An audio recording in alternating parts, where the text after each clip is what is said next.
Hare Krishna, Jai Gaur. Let's see. Vindasundari. Vindasundari, you're always multitasking. You're the original multitasking person with two children, a husband, a temple, and maybe even a personal life of your own also. Hare Krishna.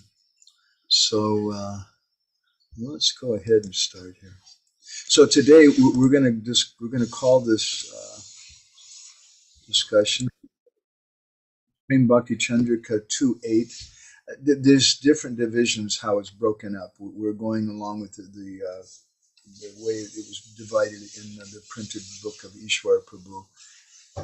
And this is the 8th verse in the 2nd chapter, which speaks today with dealing with the enemies of bhakti. And it's such a big subject. And it's actually very, very inspiring, although a little frightening in some ways perhaps too. Anyway, I'm inspired by it. Let's see. I'd like to begin with reciting some Mangala-charana. And who's here today?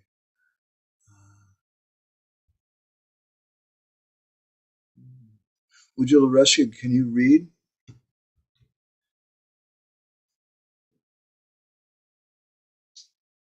I think she's also going to be in silent. So, Jai Gaur, why don't you read the Sanskrit for Mangala-charana, and Gaur Nitai Prabhu, you can read the English, okay? And I'll put it on the screen here. Oops. Go ahead. Om Ajnana-timirandhasya Jnana-shalakaya Chakshurunmilitam Jena Tasmai Shri Gurave Namaha.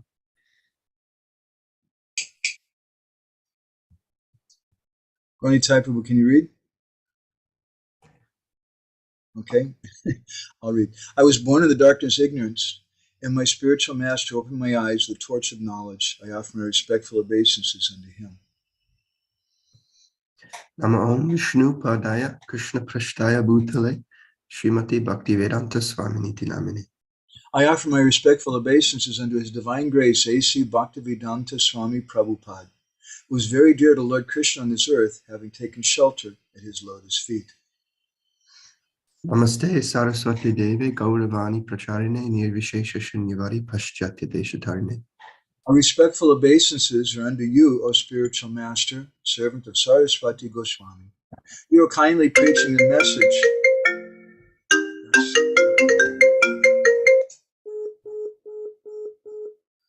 Excuse me.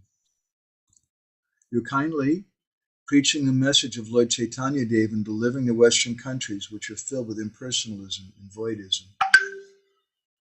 Vanchakalpatarubhyascha kripasindubhya evacha patitanam pavanebhyo vaishnavebhyo namo namaha. I offer my respectful obeisances unto all the Vaishnava devotees of the Lord. They can fulfill the desires of everyone, just like desired trees, and they are full of compassion for the fallen souls. Sri Chaitanya Mano Bhishtam Stapitam Yena Bhutale Swayam Rupa Kadamahyam Dadati Svapadantikam. When will Srila Rupa Goswami Prabhupada, who is established within this material world the mission to fulfill the desire of Lord Chaitanya, give me shelter under his lotus feet? Vandeham Shri Guru Shri Yuttaparakamalam Shri Gurun Vaishnavamscha Shri Rupam Sagrajatam Sahagana Raghunathan Vitam Tam Sajivam Sadvaitam Sabadutam Parijana Sahitam Krishna Chaitanya Devam Shri Radha Krishna Padan Sahagana Lalita Shri Vashakhan Vitamscha. I offer my respectful obeisances under the lotus feet of my spiritual master and under the feet of all Vaishnavas. I offer my respectful obeisances under the lotus feet of Srila Rupa Goswami, along with his elder brother Sanatana Goswami, as well as Raghunath Das and Raghunath Bhatta, Gopal Bhatta, and Srila Jiva Goswami. I offer my respectful obeisances to Lord Krishna Chaitanya and Lord Nityananda, along with Advaitacharya, Gadadhar, Srivas, and other associates. I offer my respectful obeisances to Srimati Radharani and Sri Krishna, along with their associates Sri Lalita and Vishaka. Namo Mahavadanyaya Krishna Prema Pradayate Krishnaya Krishna Chaitanya Namne Gauratvishe Namaha. O most munificent incarnation, You are Krishna himself, appearing as Sri Krishna Chaitanya Mahaprabhu. You have assumed the golden color of Srimati Radharani, and you are widely distributing pure love of Krishna. We offer our respectful obeisances unto you. Ajanulambito bhujo, kanakavadato, sankirtanaya kapitaro, kamalaya taksho, vishvambaro, dvijavaro, yugadharmapalo, vande jagat priyakaro, karunavataro. I worship their lordship Sri Chaitanya Mahaprabhu and Nityananda Prabhu, whose long arms extend down to their knees, whose beautiful complexions are radiant yellow like molten gold, and whose elongated eyes are like red lotuses. They are the topmost Brahmins, the guardians of religious principles for this age, the most munificent benefactors of all living entities, and the most compassionate incarnations of Godhead. They initiated the congregational chanting of the names of Lord Krishna. Hey Krishna Karuna Sindho Dinabandho Jagatpate Gopesha Gopika Kanta Radha Kanta Namaste. O my dear Lord Krishna, O ocean of mercy, you are the friend of the distressed and the source of creation. You are the master of the gopis and the lover of Radharani. I offer my respectful obeisances unto you. Tapta Kanchana Gaurangi Radhe Vrindavaneshwari Vishabhanu Sute Devi Pranamami Hari Priye. I offer my respects to Radharani, whose bodily complexion is like molten gold, and who is the queen of Vrindavan. You are the daughter of King Vrishabhanu, and you are very dear to Lord Krishna. Chiradadatam Nijagupta Vitam Svaprema Namamritam Atyudara Apamaram Yo Vitatara Gaura Krishno Janibhyas Tamaham Prapadye. The most munificent Supreme Personality of Godhead, known as Gaura Krishna, distributed to everyone, even the lowest of men, his own confidential treasure in the form of the nectar of love of himself and the holy name. This was never given to the people at any time before. I therefore offer my respectful obeisances unto him. Uttama Dhamma Kitluna Bachila Yachiya Dila Kakola Kahe Premananda Mona Gauranga Pridaya Dhariya Bola Bhaja Gauranga Kaha Gauranga Laha Gaurangira Namare Ye Jana Gauranga Bhaje Se Vayamara Pranare. Never discriminating who is a fit candidate, elevated or degraded, the son of Mother Sachi magnanimously accepts one and all unto his lap in a loving embrace, crying, "Come to my fold, come to my fold." The poet Premananda Das begs you all to constantly chant the sweet name of Krishna while holding tightly to that son of Mother Sachi in the innermost core of your heart. Worship Gauranga, speak about Gauranga. Oh, please take to Gauranga, Gauranam. Whoever worships Gauranga is my life and soul. Anandalila Maya Vigrahaya Himavadivya Chavi Sundaraya Tasmai Mahaprema Rasa Pradaya Caitanya-candrodaya Namo Namaste. O Lord Caitanya-candra, O Lord, whose form is full of blissful pastimes. O Lord, whose complexion is as splendid as gold. O Lord, who gives in charity the nectar of pure love for Lord Krishna. I offer my respectful obeisances unto you. I offer my respectful obeisances unto you. Jai Shri Krishna Chaitanya Prabhu Nityananda Shri Advaita Gadadhar Srivasari Gaura Bhakta Vrinda. Hare Krishna Krishna Krishna Hare Hare Hare Rama Rama Rama Hare Hare. So I'd also like to recite together this prayer to Narottam Das Thakur. Shri Krishna Nama Amrita Vaishivatra Chandra Prabhadvasta Tamo Baraya Gauranga Deva Anucharaya Tasmai Namo Nama Shri Narottamaya. Again and again I offer my obeisances unto Srila Narottam Das Thakur. He is a true follower of Lord Gauranga Dev. The nectarian shower of the holy name of Krishna radiating from the moon of his mouth destroys the darkness of ignorance.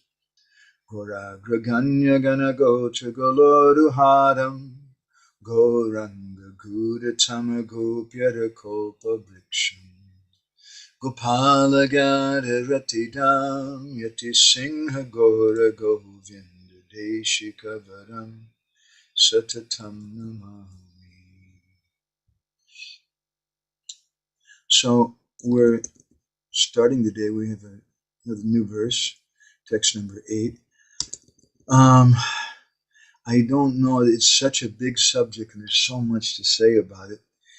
I was even thinking at one point maybe to do the whole. There's like about 10 verses which all go together very nicely, but it's really nice to fluff things out. So I'd like to just focus on this one verse today, and maybe even only part of this one verse. Dehe, baise, ripū-gaṇa, jateka indriya-gaṇa, keha, kāra, bādhya, nāhi, hoy, shunilena shunakana, janilena jani prana, dadaite narpade nischai. The 6 enemies: lust, anger, greed, illusion, pride, and envy. And the 5 senses of sight, sound, smell, taste, and touch reside in my body, but I am unable to control them. Although I hear and understand repeatedly that one should serve Krishna with all his senses, still I cannot accept this fact with firm determination. So Narottam Das Thakur, in this section of Prema-bhakti-candrika, he's explaining the different obstacles to bhakti. And now he's starting off with the things that we see right away. These are the ripū-gaṇas. These are the different enemies of bhakti. And they're the things which especially the neophyte devotees tend to focus on. But I'd like to, at the outset of our discussion today, point out the fact that we're the International Society for Krishna Consciousness, not the International Society for Regulated Principles Consciousness. Our purpose is to be Krishna conscious. And even if someone is very fallen, they should just continue practicing bhakti. So Narottam here is telling us these are our 6 enemies that we have. But these 6 enemies, these are unusual enemies because these are enemies which are inside of me. They're dehe, baise. They're enemies which are living inside of my body. The nature of enemies is that people need enemies a lot of times to be inspired. That's the nature of low-class people. And there's so many examples of this in the world today. And we see Russia is saying that Ukraine is the enemy. Ukraine is saying Russia is the enemy. China is saying America is the enemy. America is saying China is the enemy. So many different places and different people, they say these other persons are the enemy. And it gets a lot of people very, very inspired. In America, there's so many people today say those rascal liberals and the rascal Democrats or the rascal conservatives and Republicans, they're responsible for this and they're responsible for that. But really, it's rather a nebulous designation because in anyone's family, you have, in my family, my uncle is a staunch conservative. My father was very conservative. My mother was a great liberal. So, but I love my mother, I love my father. So even within a particular family, there's going to be different persons who are more liberal and more conservative. And all of us are compositions, combinations of different qualities, things. So the nature of low-class persons is they want to tell us this is an enemy. And when you have an enemy, then you join together. We all have a common enemy. And it gets us fired up. And politicians, they come and they say, unless you do this or that, unless you vote us into office, then there's going to be overwhelming numbers of people coming across the border, or there's going to be this problem or that problem, because these are the enemies.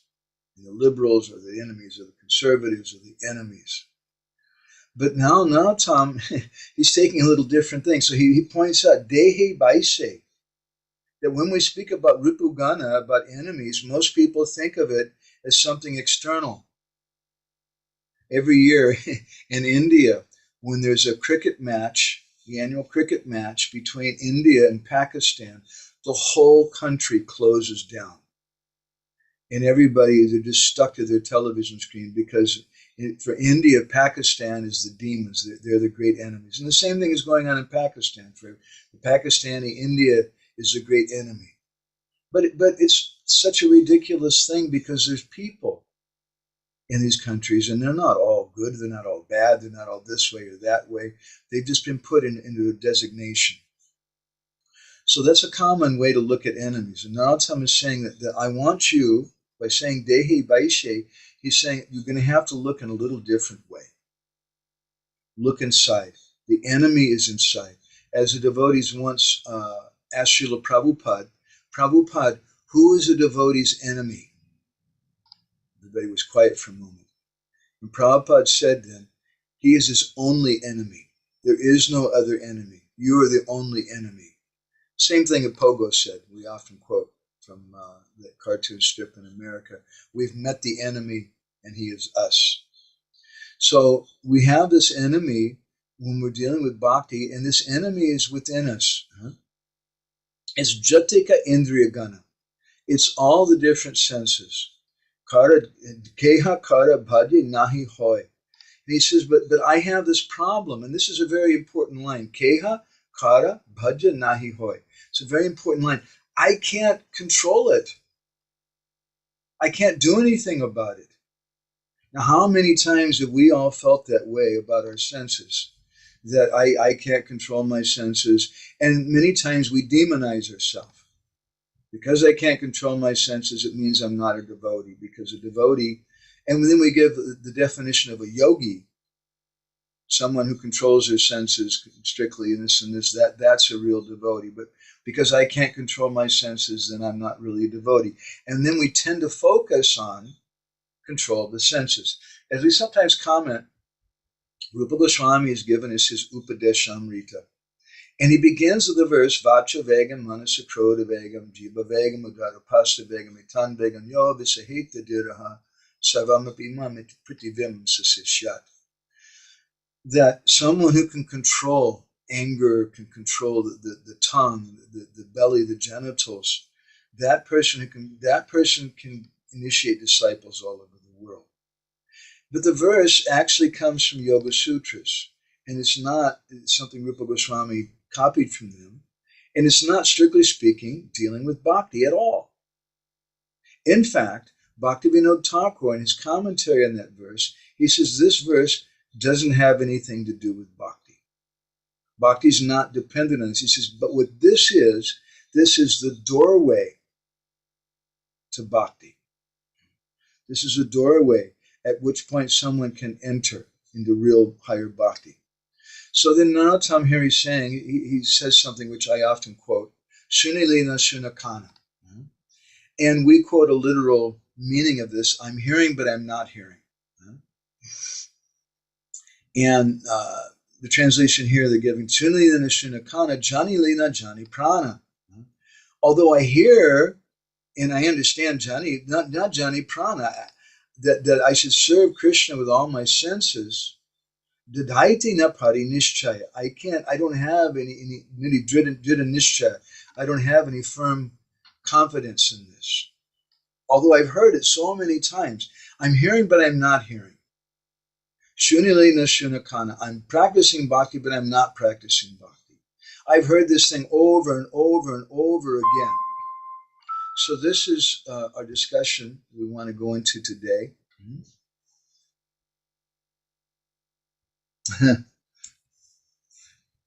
Just reading Ujjwal Rasiga's comment. So these are the enemies in our bhajan. These are the enemies that persons who are beginning their bhajan are going to face. We've heard so many times people say that bhajan is very, very beneficial. We've all heard that over and over again. But still, we remain attached to sense gratification and physical pleasures, and we waste our opportunity of human life engaging in those things instead of doing activities of bhajan.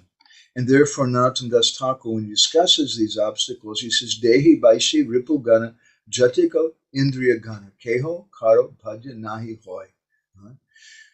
That I have all these senses in my body, they're my enemies, and they're not obeying me. So how do I deal with this? In the Bhagavad Gita, this same question is arisen by Krishna.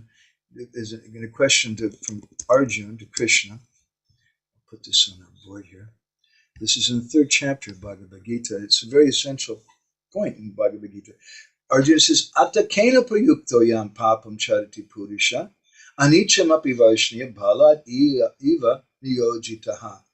What is it that makes someone impelled to sinful activities or impelled to engaging in sense activities, even unwillingly, as if they're engaged by force? And Krishna replies to him in the next verse, Kama esha kroda esha rajaguna samudbhava mahasana mahapapma vidyena mihavarinam. That it's lust only, Arjuna. And that lust is born out of contact with the material mode of passion, and later on is transformed into anger, wrath, and it's the all-devouring sinful enemy of this world. So these two things, I think it's Vishwanath Chakravarti Thakur, he comments that when Krishna here speaks about Vairinam, it's in a singular way. But he's speaking about two things in this verse, Kama, Esha, Kroda, Esha, about lust and about anger. But Vishwanath Chakravarti Thakur explains that Vairinam, the enemy, is singular. They're one. Lust and anger are the same point. They're the same thing. When we have some lust for our own material enjoyment. So I want to speak today something about this particular subject. What is lust? What is prema? This is an important topic, and let's just dive into it. Okay, so I've got some thoughts in front of us. First is from Adi Lila chapter 4 of Caitanya-candrodaya Natakam, which Krishna Das Kaviraj Goswami defines what is lust and what is prema. It's a very famous verse. Atmindriya priti vancha tari boli kam. That desire, atmindriya priti vancha, the desire for atmindriya priti, to do something for the pleasure of my senses, that's known as kam, or lust. Krishnendriya priti icha dari prema nam. When you want to do something for the pleasure of Krishna's senses, that's prema, that's love. And this is a very, very important subject matter. This is the essence, in one sense, of our Krishna conscious movement. Srila Prabhupada, in his purport to this verse, he quotes a verse from the Ujjwala Mani, which speaks about what is real love. My Guru Maharaj used to often quote this verse too. Put it right there. Sarvata dvangsa rahitam satyapi dvangsa karane yad bhava bandhanam yuno. This is the line my Guru Maharaj used to often quote. Yad bhava bandhanam yuno sa prema parikirtitaha. So this is the definition of prema that Rupa Goswami gives. If there's every reason for a couple to break up, for the dissolution of that conjugal relationship, but still it doesn't break up, yad bhava bandhanam yuno sa prema parikirtitaha, that relationship is known as prema. That's pure love. In the words of the Bhagavatam in the first canto, Savai Pum Samparo Dharmo Yato Bhakti Radhok Sajay, Ahoitakiya Pratiyata Yatma Supersedity. That real love is characterized with these symptoms. First of all, it's ahoitaki. It has no motivation for the self. It's a pratiyata. It never ends. And it's yatma supersedity. It's fully satisfying to the self. So this is an important subject for all of us to understand, because even in our Krishna conscious movement, we're also impelled, we're driven by the desire to have loving relationships. And there's so much hope in them. And sometimes we counsel so many couples, and the girl comes and she says that when I met him, I was so much hoping to be happy. I had this idea that we were going to be happy and everything's going to be so beautiful, and I didn't realize that he was going to be such an animal. Or the boy says, I got married and I thought she was just going to make me happy in every way, and then she cheated on me, or she wouldn't do what I wanted, she didn't listen to me. Vishwanath Chakravarti Thakur, in one place, he says that what is the real cause of suffering in Grihastashram? And what he answers is, first of all, it's not. changing diapers. It's not listening to your wife when she's complaining or crying. It's not the fact that your husband is just a beast, an animal with two legs and has less intelligence than most animals. That's not the cause of suffering in the Grihastha ashram. But the real cause of suffering is false expectations. We enter into some relationship, and this also means relationships with the institution.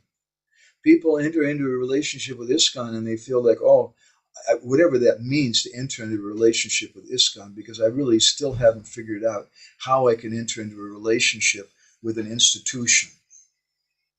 Now, with a community, I can have a relationship, but ISKCON is not exactly a community. It is in one sense, but community means you know everybody in the community, and you're close. And community means you choose that community.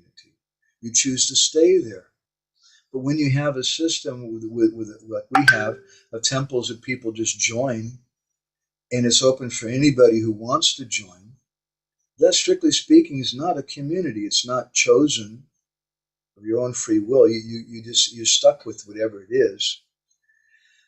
So we have these expectations. Sometimes people think they're expecting ISKCON to be a kind of community, and they become very disappointed when it's not. But again, the disappointment is coming from us. It's coming from false expectations. That I was expecting when I joined that everybody would follow at least all the material laws, and they wouldn't exploit women, and they wouldn't exploit devotees, and there wouldn't be cheating going on, there wouldn't be politics going on, there wouldn't be this thing or that thing. And we're very shocked to find that it's going on. And it disappoints our expectations. But I would suggest that we should have a different expectation, both within the society of Krishna consciousness and within our relationship, within our marriages, within our friendships, within our parent-children relationship. And that is a relationship of detachment.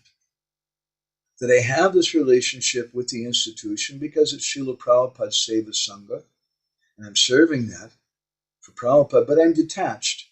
It's not, detachment means it's not for my pleasure. I'm serving my wife, I'm serving my husband for their pleasure, for the pleasure of Prabhupada and my Gurudev, because this is the right thing to do. That's detachment. I'm detached from my personal sense gratification, which is a huge thing. Most people, when they enter into the relationships, they're completely dedicated to their personal sense gratification. And even so with their children. Sometimes I tell the story about a friend of ours who came from a wealthy family. Her father sent her to the best schools and decided at her time of her birth, my daughter is going to become the first lady president of the United States of America. And he loved her like anything, and he showered her with money and opulence, until that one day came when she came home from school one day, from university, and she said, Dad, I met these amazing people today at school, and they gave me this book about Prabhupada or Bhagavad Gita, and the next thing is, I'm reading this book, and I want to become a Hare Krishna devotee. And then what did her father do? Her father told her that, I hate you. You're not my daughter anymore. So that's a relationship which is based on selfishness. And it's based on personal expectations. And there's going to be so much suffering in that.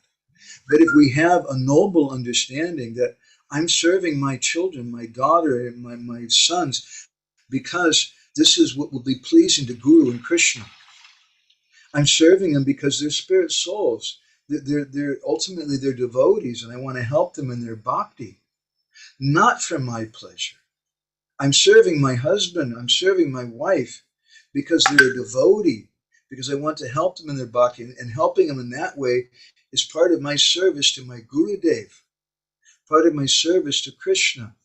I'm serving my friends in the society, my brahmachari friends, because this will be pleasing to my Gurudev and to Prabhupada. Not because I love all the brahmacharis and I love the way they all behave and I agree with the way all of them behave. So it's a very, very deep and very, very important principle. The nature of lust is it's never satisfied. And there's many, many statements in this regard, how so much people, they're trying to satisfy their lust, but they can't. My Guru Maharaj has commented about this love and lust. I'll show you a little something that I compiled from him about this. He said that it's kama and prema. We just read from Krishnadas Kaviraj Goswami.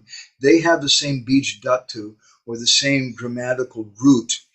Kam dhatu, that's the way it's spelled, becomes kama or lust, whereas pri dhatu becomes prema. And these two dhatus, kam and pri, it's the same. They both mean pritivancha, to desire pleasure. But when we desire pleasure for ourselves, that's kama. When we desire pleasure for Krishna, that's prema. And although they look the same, like glass and diamond, there's a heaven and hell difference. And such an important thing for us to understand. In the beginning, as Narottam Das Thakur is telling us in this verse, he's indicating that I can't control my senses. That I've tried it so many. So I'm a devotee. I know. I've read Bhagavad-gita, Kama Esha, Krodha Esha, Rajaguna Samudbhavaha. These are our great enemies. This lust, anger, and greed. But Narottam Das Thakur in his verse today, he says that keha, kāra, bādhya, nāhi, haya. I can't control myself. So why is he saying this? Is he saying this out of humility? I wouldn't say so. If you study the life of Narottam Das Thakur, he had no problem controlling his senses. But he's teaching us that maybe we should come to the point. The beginning of our spiritual life is this point when we say, I can't do it. I can't control my senses. Bhaktivinoda Thakur, in his song Gopinath, he prays in one verse, but my dear Gopinath, I'm defeated. I can't control my senses. There's nothing that I can do. And so but he's teaching us again that we should have this sense of surrender, that I can't do this on my own. So this is such a very, very important thing to understand. We have to give up attachment for our nasty bodies. There's so many different statements in Shastra regarding this. There's one that I like very much, a famous verse, which is spoken by Rukmini to Krishna in Dwarka. Tvatsmashu Roma Nakakeshu Panadamanta Mam Stasi Rakta Krimivit Kapapitavatam Jivachavam Bhajati Kantam Ativimudha Yate Padabja Makarandam Ajigrati Stri. Rukmini told Krishna, a woman who fails to relish the fragrance of the honey of your lotus feet becomes totally befooled, and thus she accepts as her husband or lover a living corpse, covered with skin, whiskers, nails, head hair, and body hair, and filled with flesh, bones, blood, parasites, feces, mucus, bile, and air. Now, as we discussed in a previous session, it's not that the body is the enemy. It's not that women are all bad as a category. This is a woman speaking now to Krishna. What's bad is not the particular body, but what's bad is our perception of that body. And so here she's saying that if a woman doesn't relish Krishna consciousness, then she's going to be attached to a living corpse, covered with skin, whiskers, nails, head hair, and body hair, filled with flesh, bones, blood, parasites, feces, mucus, bile, and air. Jiva Goswami in his Laghu Vaishnava Toshana, he comments on this. He says that in essence, what Rukmini is saying is that people who are not qualified for relationship with Krishna or your devotees, those persons, even in their mind, they should be condemned. And she explains how the body is like a living corpse by just speaking about all of its different features. Because if we only see the bodily elements on the inside and the outside, that's just a corpse. The insides of pinnatum are held together by the skin, etc. And otherwise, Jiva Goswami says, if there was no skin there, then it would be covered with flies and insects, which would be attracted to the very foul odor. So there's that pinnatum, there's that layer of skin holding it all together. And there's many descriptions given like this in Shastra to help us to understand the nature of of this body. There's a nice verse, there's a commentary of a sadhu named Abhinava Gupta on the Dvanya-lokta of Anandavardhana. It's a Sanskrit book speaking about yoga and control of the senses. And there it said, Yadi nama shakayasha. The words yadi means if. Yadi nama shakayasha, yad antas tad bahir bhavet. If the inside of the body, the antar, tad bahir bhavet, if the inside of the body were to come to the outside, then you would have a problem. Dandam udyam yolokam yam suno kakam shavarayet. The problem would be you'd have to have a danda, a stick, because you're going to have so many dogs and crows coming to eat what's inside of the body. So because we have some little bit of skin on the inside, on the outside, then we don't have worms crawling all over it. We don't have dogs being attracted to it. And we should understand these things. There's a nice story Bhakti Vikas Maharaj tells about Srila Bhaktisiddhanta Saraswati Thakur, that once there was a festival in the Gaudiya Math, and there was one Shastri, one scholar, Pandit, who'd come, and he was very fond of eating nice food. And he was relishing some Malpura. Malpura is a very nice sweet, if you don't know. And at that time, Srila Bhaktisiddhanta's leading disciple, Ananta Vasudev, spoke to him and said, Shastri, you're a sadhu, you're a pandit, so please tell me, are you eating the Malpur, or is the Malpur eating you? Pandita hainakeno nakaraha vichar. So you're a pandit, you're a scholar, why don't you tell us what's right and what's wrong? And that Shastri, he became very annoyed, very angry. And he's a big person. He said, this is not right. They should be respecting me. They're criticizing me taking prasadam. This is not good at all.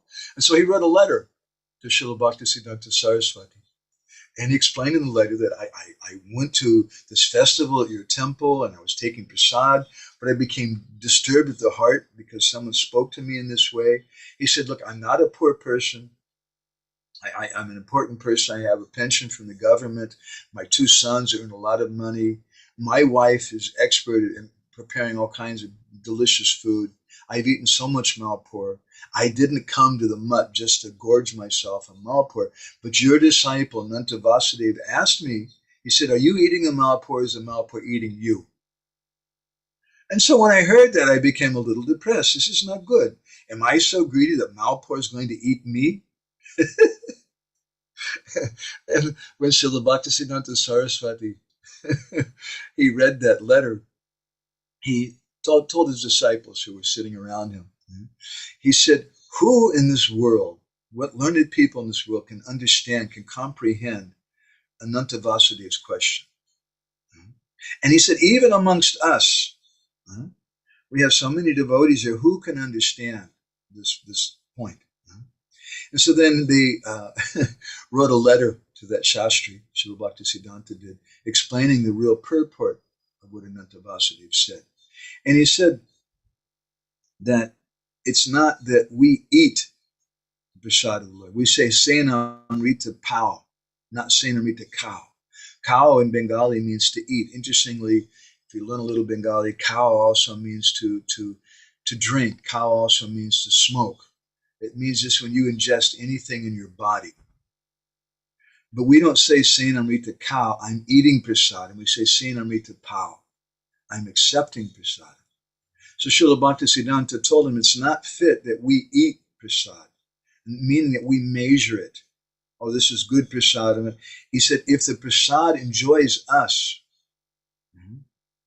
if the prasad makes us its own, then we'll conquer over madam. It'll be to our benefit. In other words, if we accept the prasadam, because the meaning of prasad, he said, is kripa, or mercy.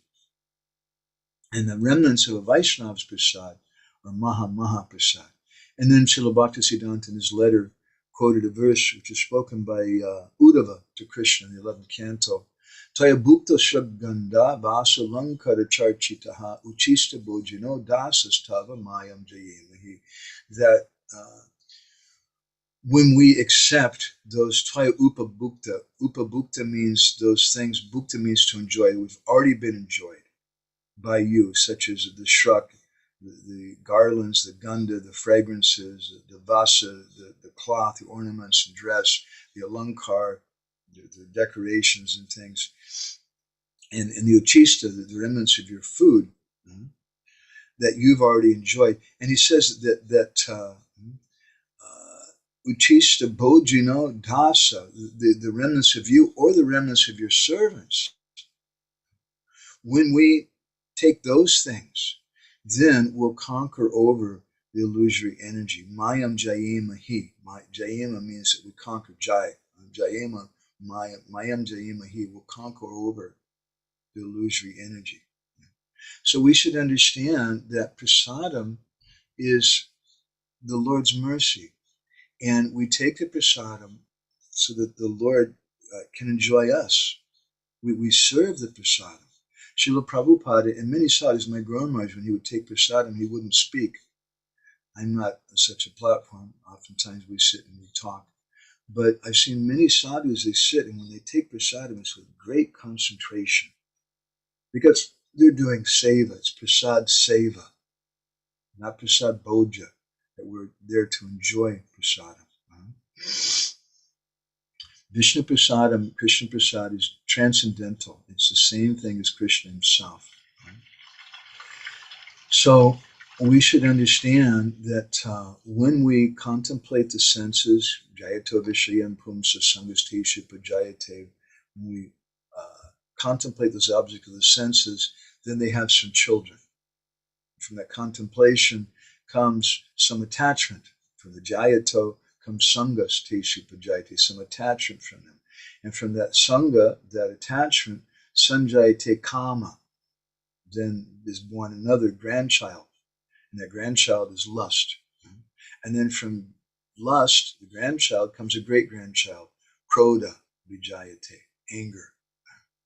All from contemplating the objects of the senses. And then krodha bhavati samoha, from krodha, from anger, comes bewilderment.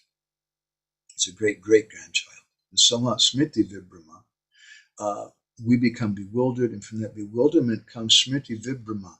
It's an interesting point from Krishna. We forget things. Now, what's the importance of saying here that you've forgotten something? The point Krishna is making indirectly is the importance, he's stressing the importance of even theoretical understanding of the nature of the senses. And this is the same point that Narottam Das Thakur is making in this verse today, where he says, keha kāra bādhya nāhi haya. I can't control my senses.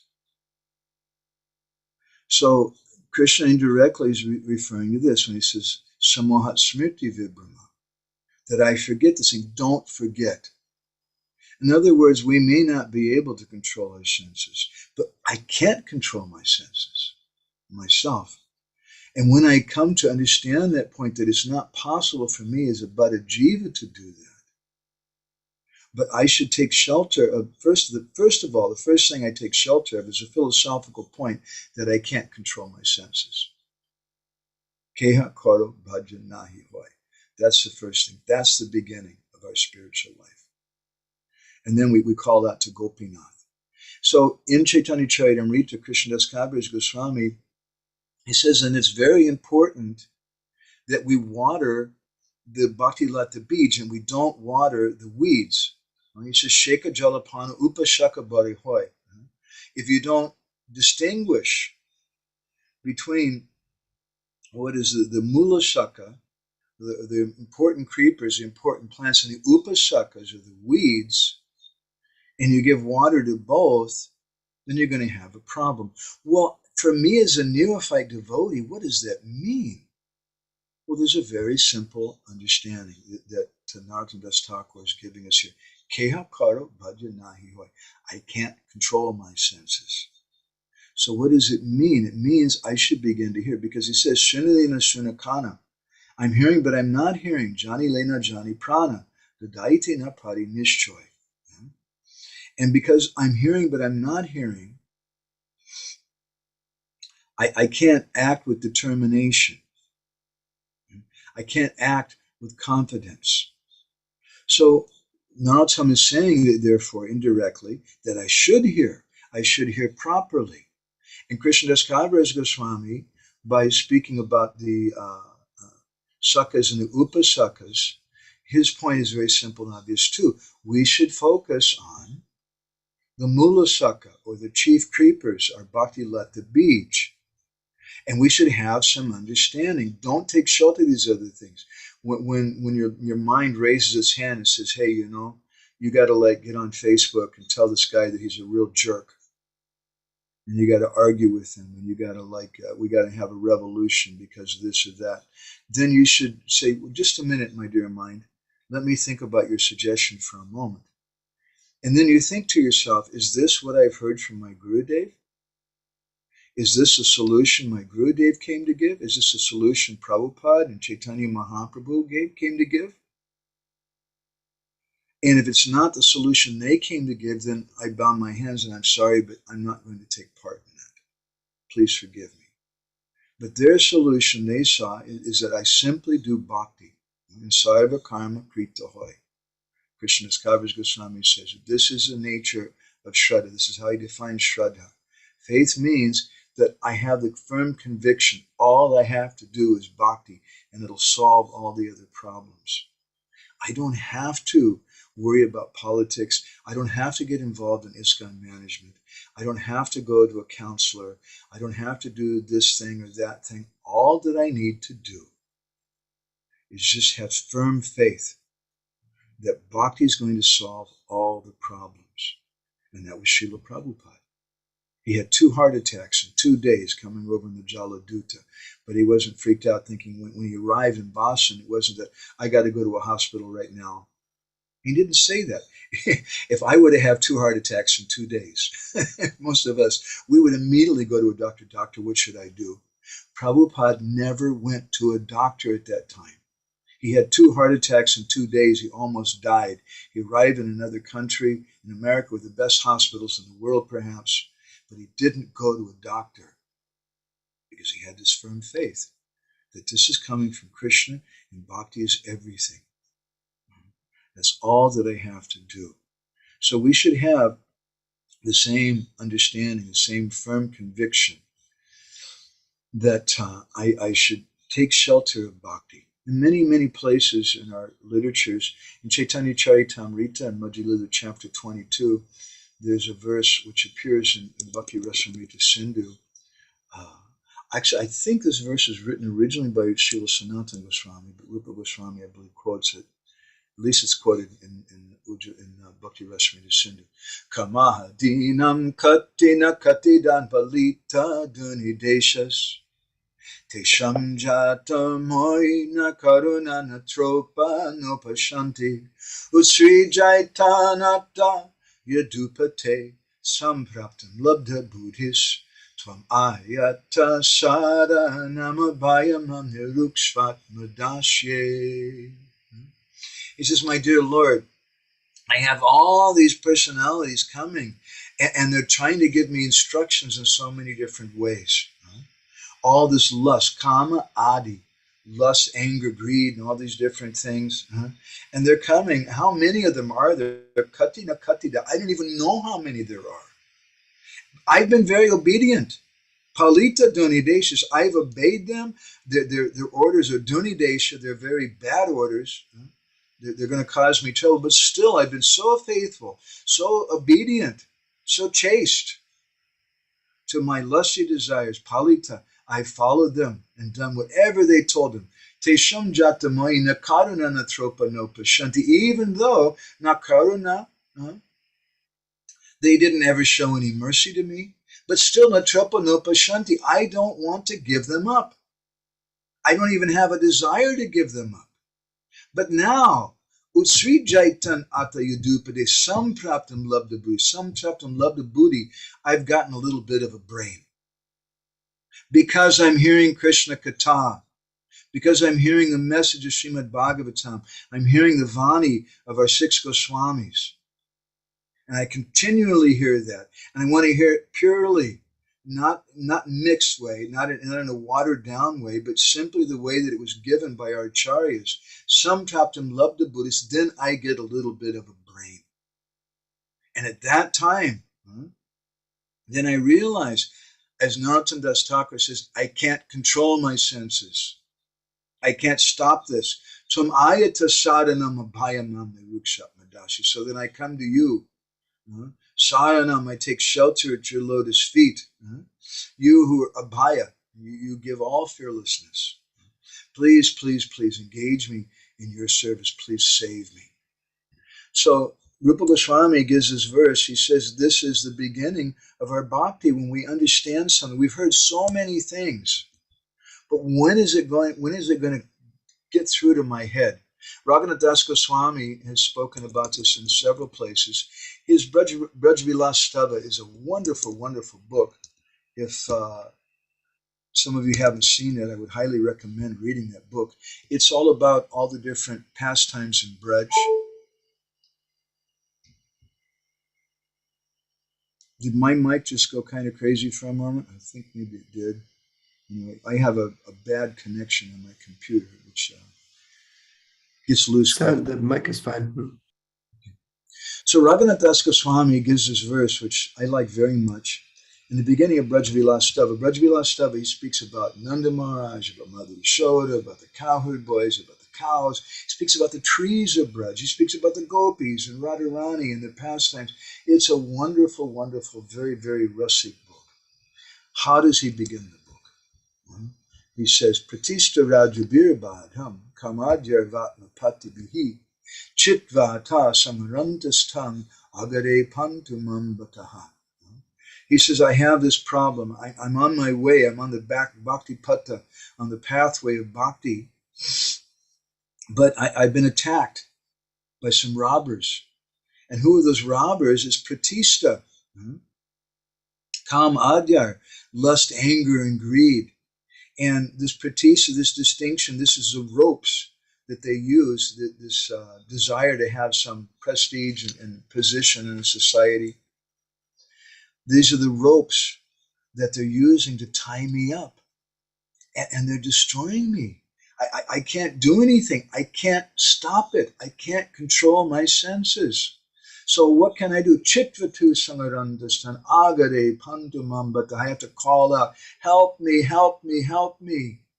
And who does he call out to? Agare pantumam bataha, the devotees of the killer of the Aga demon. Aga, Bhaktivinoda Thakur says that snake demon, who's the brother of Putana and the brother of Bakasura, he says that Aga represents sin personified.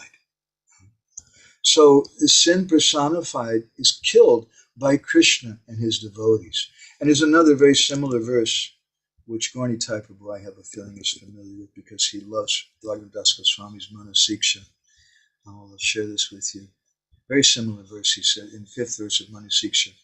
Asach chesta kashta pradavikata pasali biriha prakamam kamari prakata patapati vitikarai kale badvahanye hamiti baka bidvartma pagane kuru tvam futkaran avati sayata tvam manaita. The word futkar. Futkar means to shout out or to scream, to cry out very, very intensely. Help me, help me. Asach chesta kashta prada, because all my asach chesta, chesta means activity, chesta means those things in my heart, which are kashta prada, they're giving me so much pain. I've been bound up by all these wicked deeds. So I have to call out to the devotees of Krishna, who's the killer of Bakasura, the brother of Aga also. Please save me, save me. And then he'll come for me. So this begins, as Narottam Das Thakur is telling us, when we understand that keha koro bhagavad nāhi hoy. I can't do it. I cannot do it. I can't control my senses. But so many devotees, they think, I have to control my senses. I've heard so many times devotees say, well, that devotee was such a nice devotee. It's a pity that he got married. That he couldn't, like the idea is that we're in control of our senses. But whether someone marries or takes sannyas, it's not like going to a restaurant and deciding if you want to have pizza or pasta for your personal sense gratification. But someone who's surrendered to Guru, they just do what Guru says. And Guru Dev, please tell me, what ashram should I be in? What should I do? What should I not do? And Guru Dev will tell them what's natural for you. Chaitanya Mahaprabhu told Raghunath Bhatta Goswami when he came to Jagannath Puri. He said, you should just hear Srimad Bhagavatam every day, and you should serve your parents. And so he went back and served his parents for, several years. And his parents got older and they passed away. And then Mahaprabhu told him, you take sannyas. Don't get married. Because Mahaprabhu could see where Raghunath Bhatta Goswami was at. And on the other hand, the Lord gave other devotees instructions, you should marry. Bhaktivinoda Thakur and all of our acharyas have instructed different devotees, you should marry. So it's not that we try to control our senses on our own, but we take shelter of Gurudev. And by taking shelter of Gurudev and taking shelter of the devotees, then everything becomes clear. There's an interesting statement from Srila Bhaktisiddhanta Saraswati Thakur I'd like to share with you in this regard. He says that in the company of Krishna's devotees, their attributes, the qualities they have of humility and modesty, are infused into the consciousness of the sadhak. This is what we want from association with devotees. We want to get the qualities, humility and modesty that those devotees have. By their mercy, by their grace, the desire for distinction, for pratishta, flees far away. By hearing Sri Hari Katha from their holy mouths, the enemies like lust disappear, and attachment to bhajan awakens within the heart of the sadhak. Shun vidam swakata Krishna punya shravana kirtana hridayanta so yabadani vidanoti sarit satam. First canto of the Bhagavatam emphatically states that we just hear Krishna Katha from the right source. And by hearing Krishna Katha in a proper way, then we'll all these different desires and things, they'll go away from the heart. And Bhaktisiddhanta Saraswati Thakur explains it in such a beautiful way that when we associate with him and we're serving those Vaishnavas, we're serving the message of those Vaishnavas, then the qualities of humility that they have will come to us. And then we understand, I can't control my senses. We have this great pride. I'm going to control my senses. And when I can't control my senses, I become very depressed. And I hate myself. I want to beat myself up. And I think that's bhakti. I'm going to just pinch myself in the face until my face is black and blue. And that's bhakti. It's nothing to do with bhakti. Bhakti begins when we understand, I can't control my senses. I can't do this on my own. And so that humility, that sanity, really, comes when we associate with devotees by hearing from them.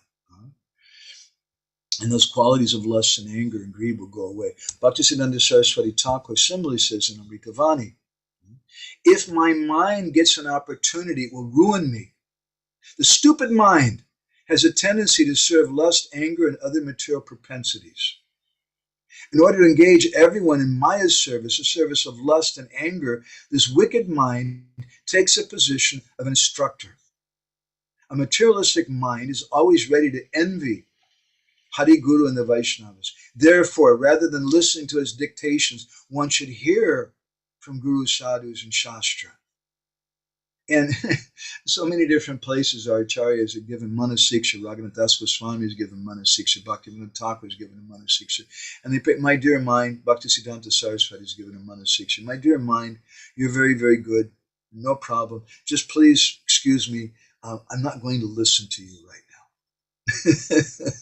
I have something else that I need to do right now other than listening to you. So Vishwanath Chakravarti Thakur, he's commented in the second canto of the Bhagavatam. There's a description given about Parikshit Maharaj, about how we can recognize purity in a devotee's character. What does that purity mean? In Parikshit Maharaj, he said, Dotatma Purusha Krishna Padamulam Namunchati. That this is what purity means. That someone whose self has been washed clean, in other words, Chaito Darpana Marjanam, they've washed their heart with their holy name. That purity means they're never going to give up Krishna's lotus feet. Vishwanath Chakravarti Thakur, in his Sarta Darshani commentary, comments on that verse. Matpada seva, tyaga samartyam eva suda chitvam chinam. That the sign, this is the sign, the chinna of a pure heart, is that they can't give up the service to Krishna's lotus feet. Don't ever give up the service of Krishna's lotus feet. In the Padma Purana, when Srila Vyasadeva describes the 10 offenses to the holy name, and he finishes by speaking about being attached to the body, which is a very difficult offense to give up. He says, Namaparada yuktanam namanyeva haranjigam avishranti prayuktani tani vata haranicha. He says that but then what do I do if I have these anarthas, if I have these offenses? And he says very simply, don't give it up. Don't give up the chanting. Just keep chanting. We have to follow this instruction of Gurudev. In the Patram Pusham Phalam Toyam verse in Bhagavad Gita 9:26, where Krishna says that you should offer to me with love and devotion a leaf, a flower, fruit, or water, and I'll accept that. Vishwanath Chakravarti Thakur in his Artha Varshani commentary, he says, Atta kvachit kama krodadi sattve pi ukata damsharaga damsanavat tasya kimchit karat vamgyayam. He says that if somehow or other we see a devotee who's affected by lust or anger, then we should think that this is just like someone who's been bit by a snake, but the snake has broken teeth. And we should think this is just an insignificant setback. It doesn't have long-term effects on a devotee's devotional life. We should understand like that. And what is the time limit? Well, we've been in this material world for trillions and trillions of births. So it may take some time. It may take a few hundred years. It may take a few hundred lives. Of course, we should also think that why not this lifetime? So Vishwanath explains that there's no poison in a snake that has broken fangs. So the bite is not a significant problem. But for someone who doesn't understand that the snake's fangs are broken, it looks very, very dangerous to them. So Vishwanath says, in the same way, lust, anger, and greed, they cause some disturbance in a devotee's mind, but they don't result in his mind being permanently contaminated. But someone who doesn't understand the nature of bhakti, who's watching that, it's look how much they're eating. Look what they're doing. They're doing this thing and that thing. They're not seeing the bhakti they're practicing. They're just seeing the external problems, the attachments that the devotee still has, which they haven't yet given up. But those attachments are like a snake that has broken teeth. But the observer can't see that the snake's teeth are broken. They think, oh, this is a very big thing. They're fallen, they're doing this, they're doing that. But we should just see, are they practicing bhakti? And Vishwanath explains that the Lord, Krishna, accepts offerings of devotees who has a pure mind. So we have no hope, he says, other than associating with devotees who have such pure minds. We have no hope of otherwise conquering over this material world, getting out of this material world. So we should just sit. We should hear from Guru, but Vishwanath says that's not enough. We also have to act according to what Gurudev has said. And if we follow those instructions, then everything will come. So today I was reading something in Kavi Karnapur's Caitanya-candrodaya Natakam, and it's a very beautiful thing. I'd like to finish. I know we've gone a little later than I wanted, but I'd like to finish with this, and so we can finish this session anyway. He speaks about the family line of bhakti. It's a very beautiful discussion. And he says that there's a conversation going on, and it's between Prema-bhakti and Maitri. Prema-bhakti is love of God, and Prema-bhakti meets with Maitri. Maitri means friendship personified. And Prema-bhakti says, my dear daughter, Prema-bhakti addresses friendship as my daughter and embraces her and says, why are you so unhappy? You're all alone. What's going on?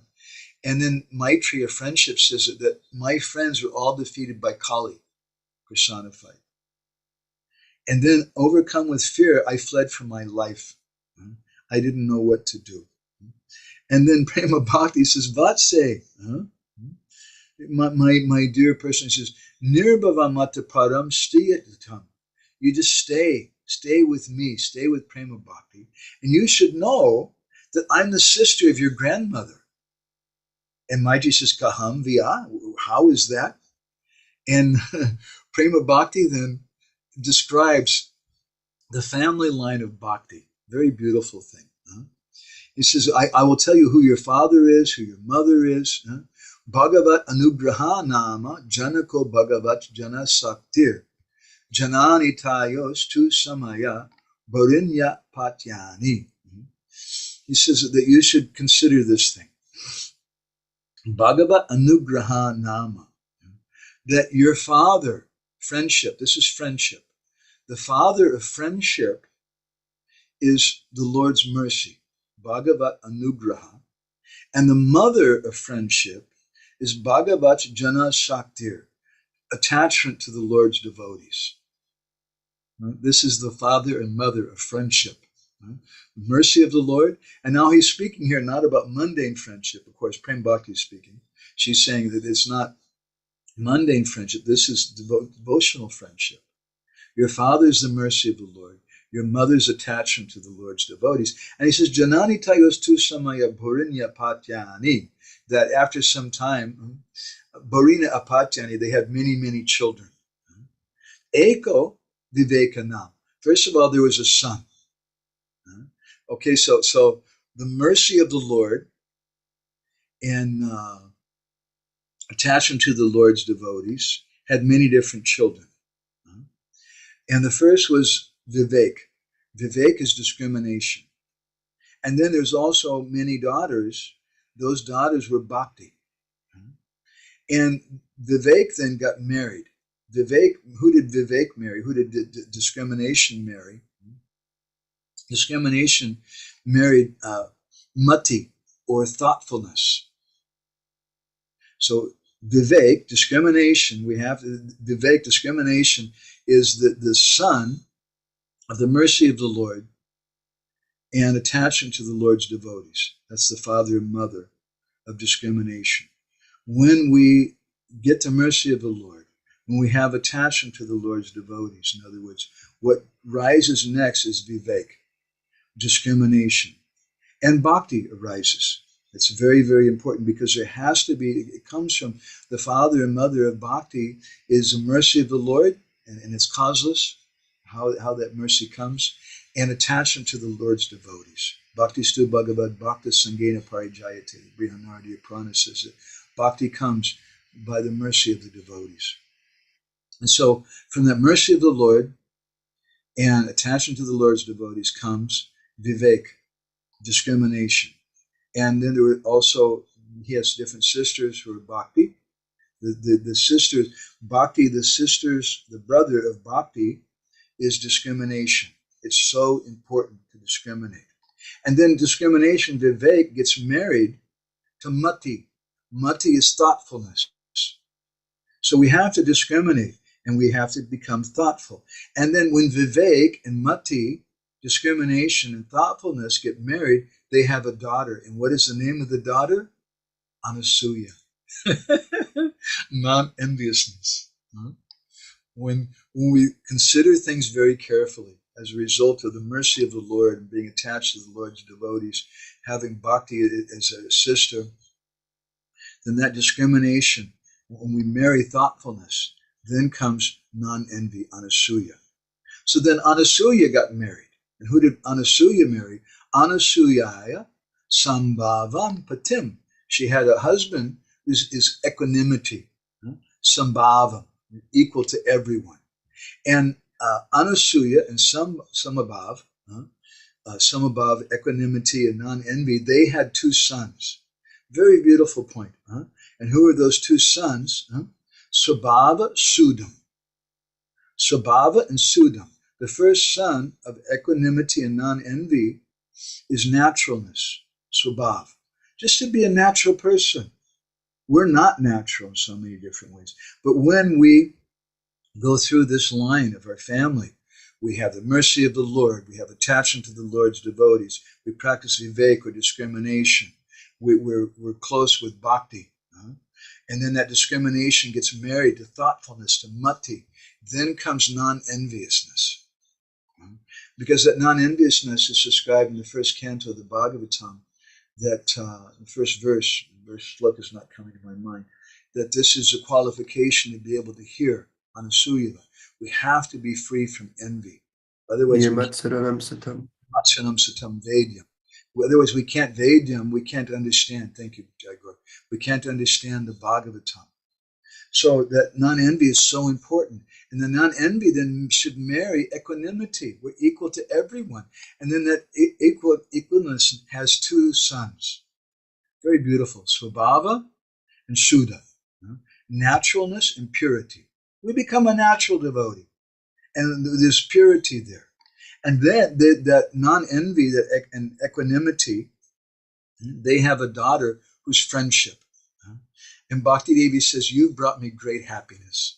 So this is the path line to develop friendship through this way. I'd like to show you, I put this in a little kind of a chart. This is from Act 3 of Kavi Karnapur's Caitanya-candrodaya Natakam. And I made a little, you can take a screenshot of this if you'd like. I thought this was really beautiful today. Something I want to speak about. We want to do a seminar on cultivating Madhyam community. So this is a family line of bhakti. You can look at it in a little easier way here. There's a father and mother. That the father is bhagavat-anugraha, the mercy of the Lord. The mother is bhagavat-jana-āsaktiḥ, attachment to the Lord's devotees. So when you have those two things, the mercy of the Lord and attachment to the Lord's devotees, they have children. Some result comes. And what is it? The children, there's a son and several daughters. And it goes on to explain more about the daughters. That's a little complicated. I won't go there now. The son is vivek, discrimination. We must discriminate. Some people, they don't discriminate. They just accept blindly whatever's told to them by the institution, by their parents, by some political leaders. We must begin discrimination. We have to discriminate what is pure, what is not pure, what is rotten, what is sweet, what is poison, what is nectar, what is good advice, what is bad advice, what is good association, what is bad association. But that the ability to do that vivek comes from bhagavat-anugraha, bhagavat-jana-āsaktiḥ. When these two marry, the mercy of the Lord and attachment to the Lord's devotees, and they give birth to discrimination. And they have different daughters who are bhakti. And then vivek gets married to mati. Discrimination marries thoughtfulness. It's not enough just to discriminate. That's very important. But we have to be thoughtful about other things. And then they have a very beautiful daughter, Anasuya, who's non-enviousness. Anasuya gets married to Samabhava. Sambhavam, equanimity, being equal to everyone. It's not that I have these as my favorites and these, I like these persons, I don't like these persons. I like Ukrainian devotees, I hate Russian devotees. I like Chinese people, I hate Americans. I like conservatives, I hate liberals. You're not going to be able to practice bhakti. So when we're practicing discrimination with mati, with thoughtfulness, then anasuya, non-envy, arises. And then anasuya marries Samabhav, equanimity, and they have two sons and one daughter. The sons of Swabhav, just being natural, and Shuddha, purity. They're the natural result of those things. Because if we don't have that Samabhav, that equanimity, if we don't have that non-enviousness, then how can we have purity? We're going to say, these people are good, these other people are bad, these are my enemy, these are my friends. And we won't be natural in our bhakti. We'll be following our bhakti because we want to impress everybody in the temple. We want to be accepted in the community. We want this, whatever. Our bhakti won't be a natural thing.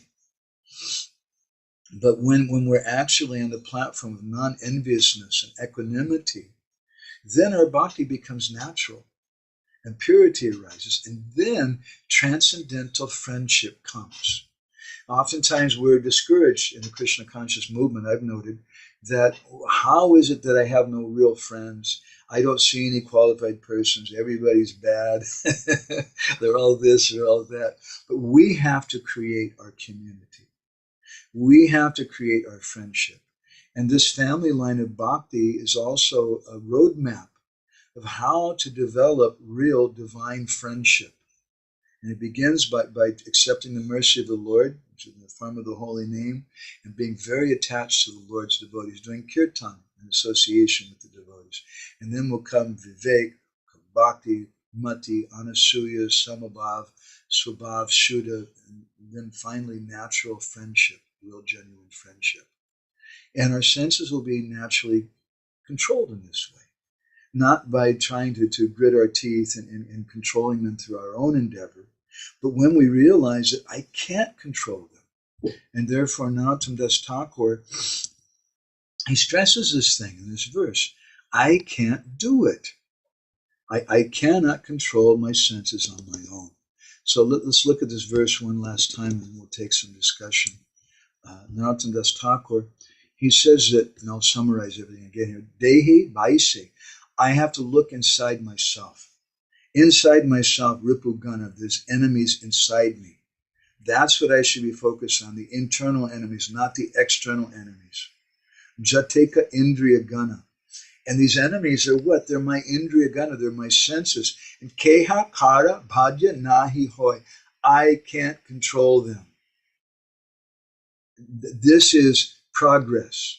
This is advancement. When we realize I can't control my senses. It's not that I'm making advancement because I've made it to Mangalartik 365 days a year, and I've never looked at the face of a woman, and I've never overeaten, I've never done this, I've never done that, and I managed to control my senses for 365 days, and then on the 366th day, I go crazy. And I run out and buy a whole bunch of chocolate, and I go and talk to some girls, and I do this thing and that thing because I was trying to control my senses, and I can't do it. And it's a very important difference between bhakti and jnana yoga or ashtanga yoga. We're trying to control our senses by force. So because of this, because I can't control myself, this is my situation. I'm hearing, but I'm not hearing. I'm going to Bhagavatam class every day, but I'm not really hearing. Jani lina jani pran. It's not entering into my heart. I don't understand that I should serve Krishna with all my senses. And because of that, the daiti na pari nishchay, I can't act with confidence. And therefore I fall down. Or as my Guru Maharaj once told us, or several times told us, he said, there's no problem. You don't have to worry about falling down. There's no question of falling down from a fallen position. You're already fallen. But the first point is to realize, as Narottam Das Thakur is telling us here, keha, kāra, bādhya, nāhi, haya. I'm fallen. I can't do anything. To get out of the fantasy that we're living in, that I'm a great devotee, I'm a great sadhak, I'm a great sense controller, I'm a great brahmachari, I'm a great grihastha, I can do this thing and that thing. I can't do anything. And if I'm thinking like this, that I can do something that I'm not really hearing, I haven't understood anything. And therefore I can't be steady in my bhakti. So we'll go ahead and stop there. Very nice verse today from Narottam Thakur. But there's a whole bunch of different comments. Ujjala Rasiga,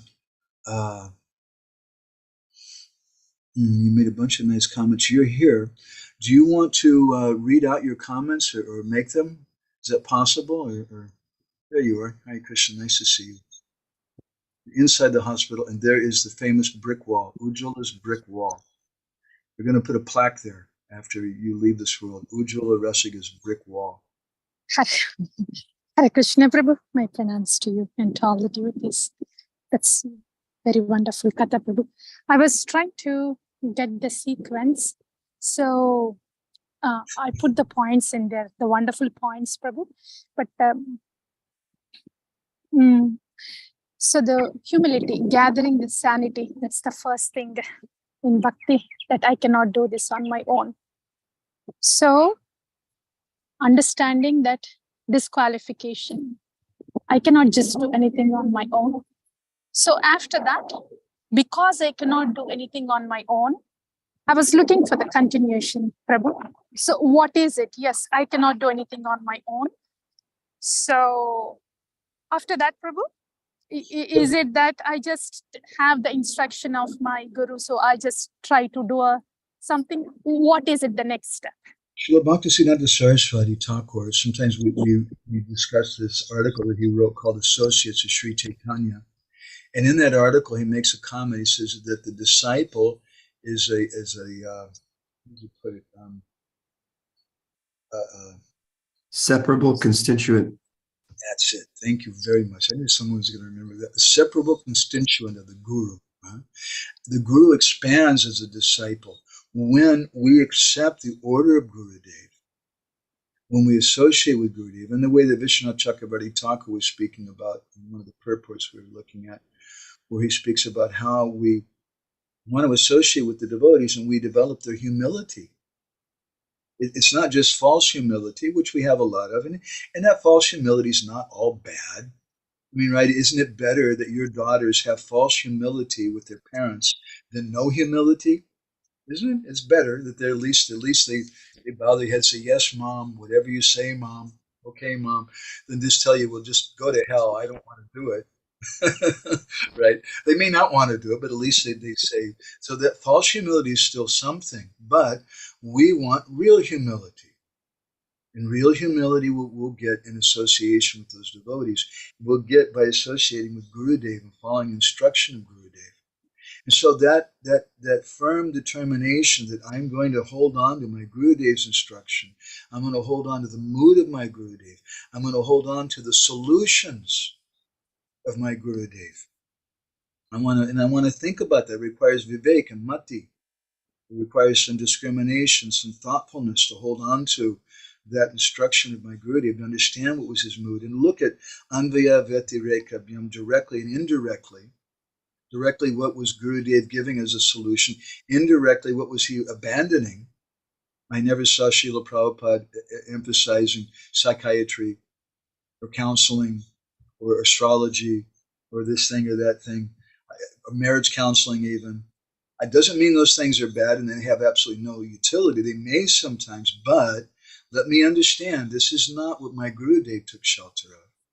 It may have some utility sometime if I'm so attached to my body that I think I have to go to an astrologer, so then I'll go and do that. But that's really for someone who's very much in the bodily conception. And I have a lot of devotee astrologer friends.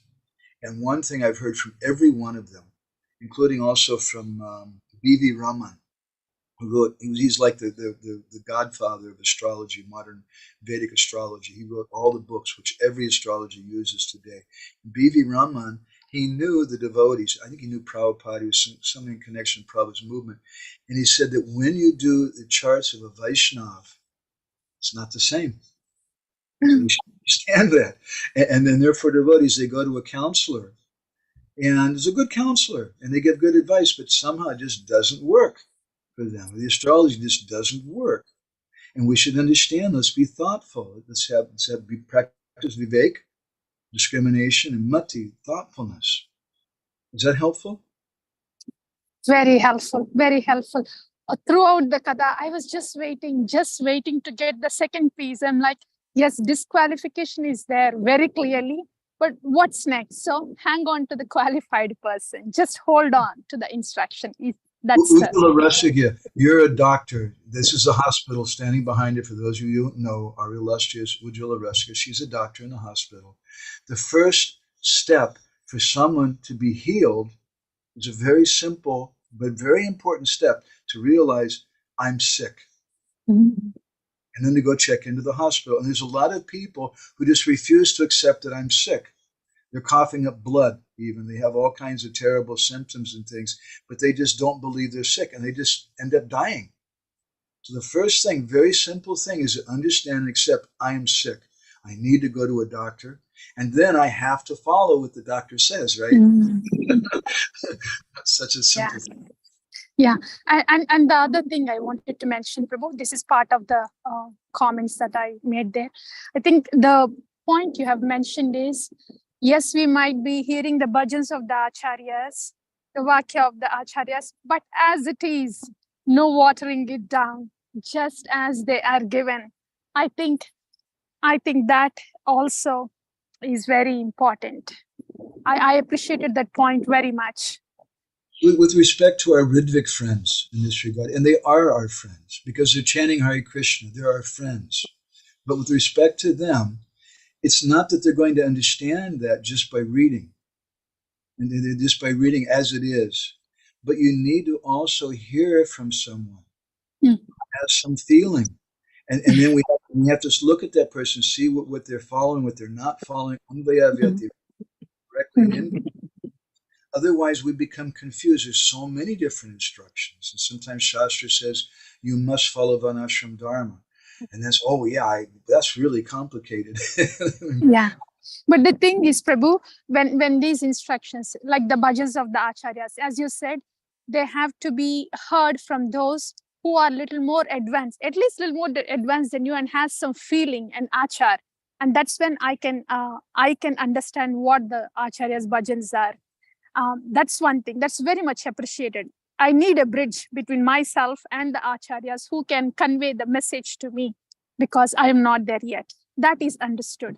But the point that I was trying to make is, when the acharyas are talking about the humility, that humility they are talking about is simply, it cannot be twisted to something else and watered down and then say, no, you just have to be respectful and that's humility. No. That humility they're talking about is really something that cannot be watered down. So that's the point I was trying to bring up. The real humility means that there's a parade and everybody's shouting and glorifying the king. But one person in the parade stands up and says, the king doesn't have any clothes on. That's real humility. Now, someone may say, how is that humble? You should just behave in a gentle way and not push yourself forward. But if someone is instructed by Guru to tell the truth, then we have to. Of course, we should also speak when we're asked to when someone asks us to speak. And to teach us that, Chaitanya Mahaprabhu sat and listened to Sarvabhauma Bhattacharya for 7 days and didn't say anything until Sarvabhauma asked him, so what do you think? Did you understand what I'm telling you or not? And then Mahaprabhu spoke. So we want to speak, and when Mahaprabhu spoke, my Guru Maharaj said he spoke like a bullet. He didn't compromise. He didn't, but only when we asked. Otherwise, if someone just comes and they come to the hospital, they think I'm just going to walk to the hospital, I'm going to get well just by walking to the hospital. It's ridiculous. You have to sit down, talk to a doctor, listen to the doctor, follow what the doctor says, take the doctor's medicine, follow the diet of the doctor, take the operation, do whatever is needed. You have to follow those things also. It's not just by association with the hospital or the medical book alone. You're the doctor, you know better. Yeah. Thank you so much, Prabhu. Thank you. Thank you for bringing the emphasis again and again that we have to hold on to the realized souls because we have no qualification. Thank you so very much. I don't have anything else. As my Guru Maharaj once said, I only quote Shastra. He said, I don't have anything else. And not for me, I don't have anything else. but my Guruma spoke. That's all that I have. Although I have no qualification. And that's not an exaggeration at all. Okay. Thank you. Thank you.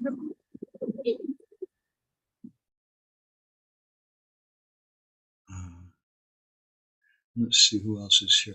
I'm going to call on Brinda Sundari, because I don't know what's happening with you. Maybe you need to.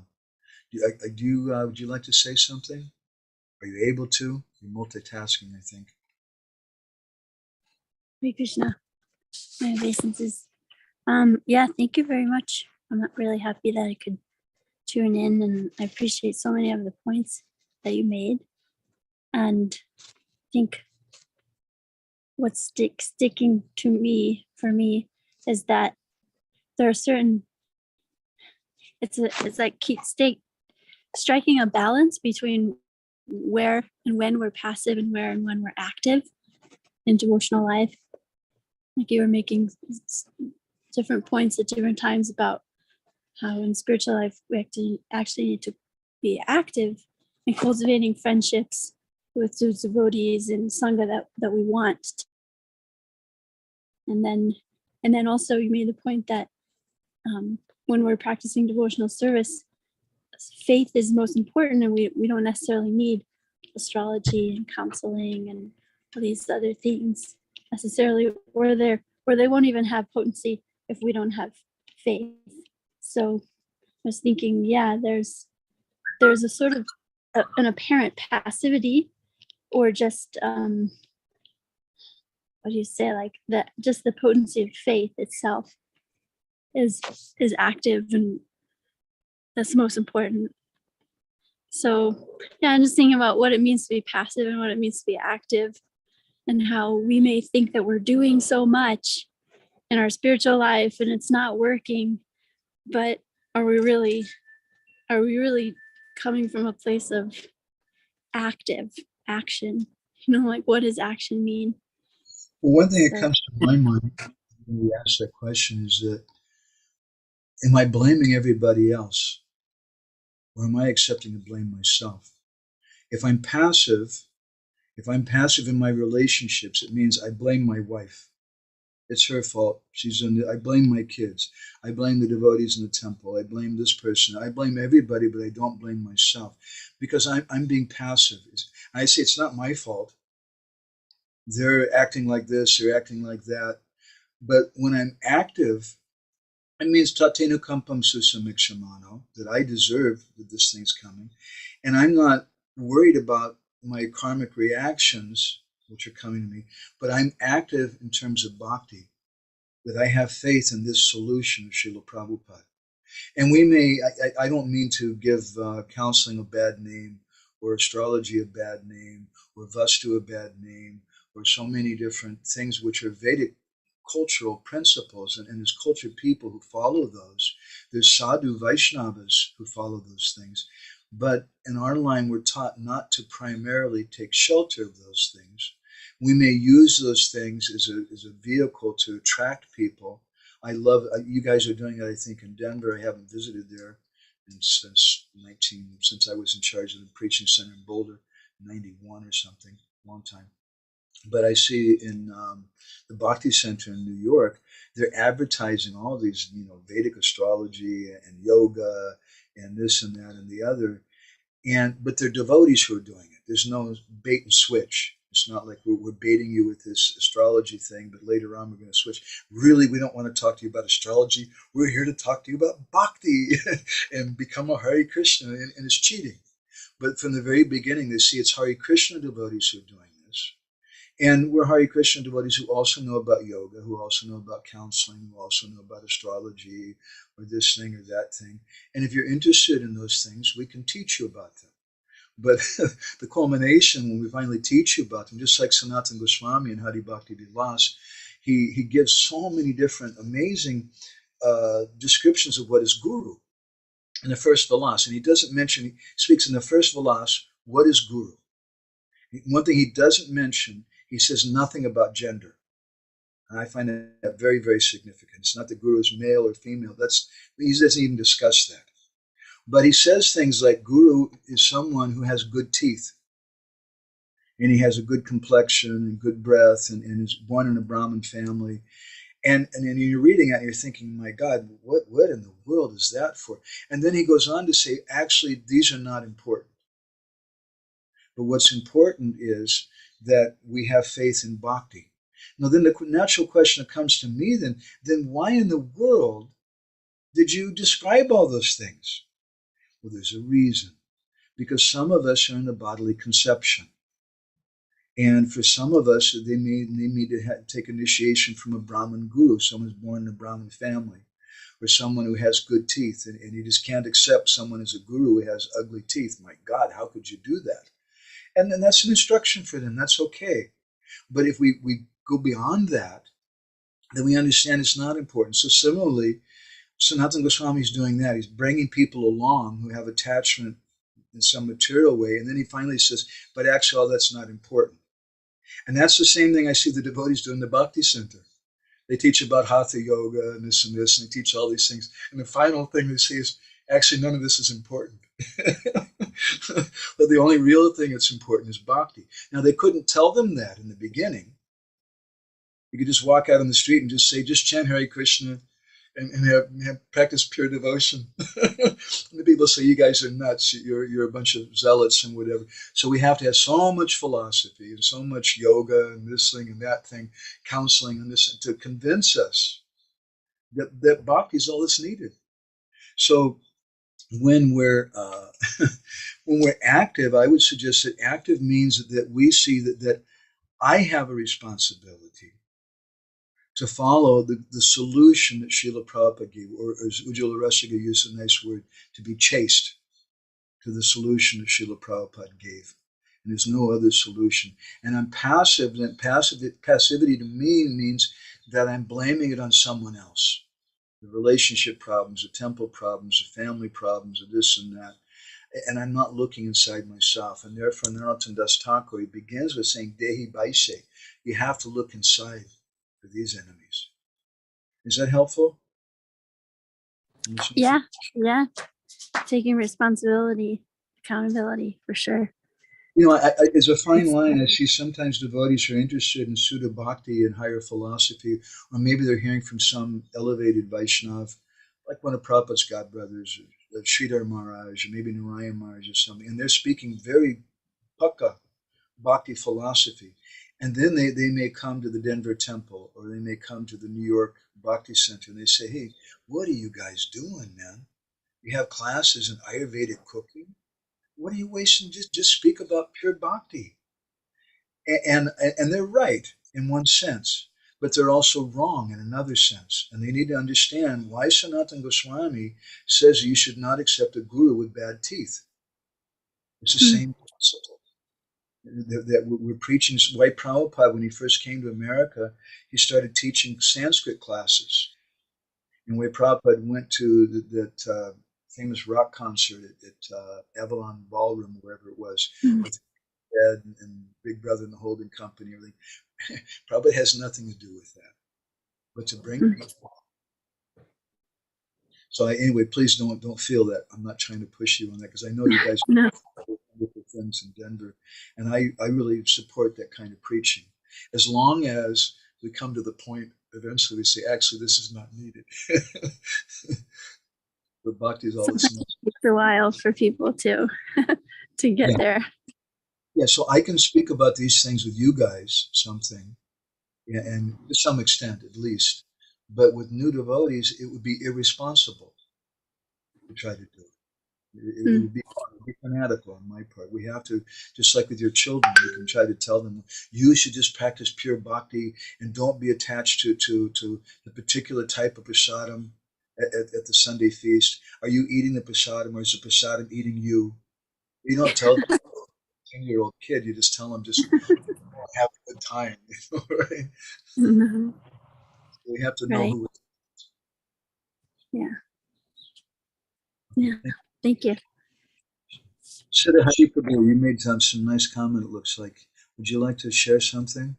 Yeah, I Bhagavad Sanghita, that also was on my mind too. And can I just comment real quick before you say something just about Bhagavad Sanghita? You said it's used by the anti-Vaishnavi Diksha Guru people. I don't like to call them names like that. They're Vaishnavas, and they're quoting a Shastra. So but we should ask the question, why is that Shastra saying it? And why is it that Bhagavad Samhita gives a different standard for ladies to be guru than men? And why in the same book, let's not just Ardhakakyuti Nyaya take we like the egg part of the hen, but not the eating part of the hen. Why in the same book does it say that you should only take initiation from someone born in a Brahmin family? I would suggest to reconcile that the book is Shastra. It's something bona fide. Just as it's bona fide to take initiation from a guru with good teeth.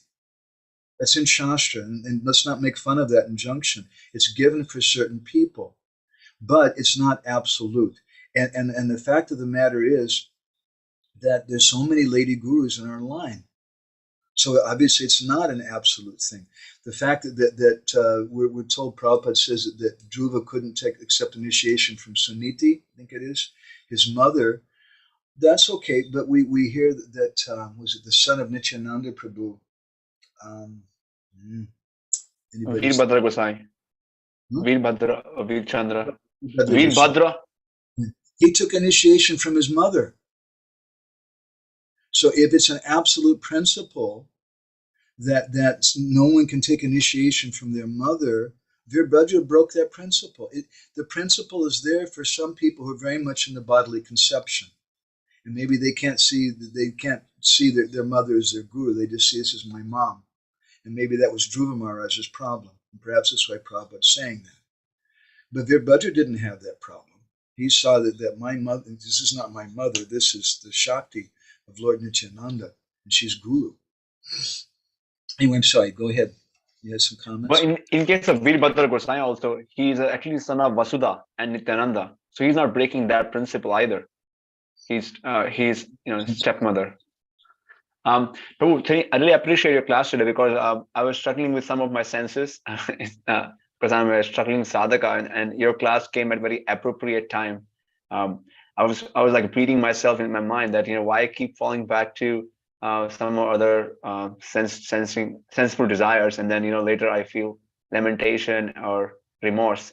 And what I got from your class was two things. One is that taking shelter of the holy name, and two, very important, is to engage in kirtan with devotees, which means hearing and chanting with them. And I was reflecting that lately I have not done both of them in a very serious manner, and that's why these enemies have taken control over me. I personally don't have the strength to fight them by any yogic means, although I may have done Mangal Aarti for many years, but they don't really always help. Like a sense control can only go up to a certain point. After some time, the senses again take over the reins. So I was really appreciating that I should go the inner, it takes out of the process, which is bhakti yoga, and your speaking came at a very appropriate time. So thank you for sharing that. I had to make a comment for everybody else in the group here about Siddha Hari Prabhu. When Siddha Hari Prabhu says that he falls down to sense gratification, it's like he eats boiled potatoes instead of raw. Well, that's very kind of him. That's very kind of him, but that's not the case. Put salt in his food this time. No. Jaguar, what's your comment? Because you're the witness. I said it means he actually put salt in his food for once, and now he's feeling bad about it. I wish that'd be the case. Anyways, and Prabhu, I had a question. In the verse, it mentioned that Narottam Thakur is saying that I hear, but I yet do not hear. And I was wondering that can you say something more on that? Because I have heard the glories of the process of bhakti yoga a number of times. This is the first time I'm hearing this point. But somehow it becomes over the time, becomes like it gets rubbed off by material. Like suppose you write something on a chalkboard, it gets wiped off after some time, and my conviction becomes weak also. So what does it mean by I hear, I do not hear, and how do we keep that hearing what we hear deeper in our consciousness? Because I see some devotees, they hear one time and they're able to meditate on that for a very long time. Like some devotees only had like a moment of association with Prabhupada, and they were able to keep that as locked up in their in the core of their heart. But I hear so much from my guru, I hear so much from the devotees, it doesn't get locked up. It just goes away. every time I hear it. Like, what's happening there? Yeah.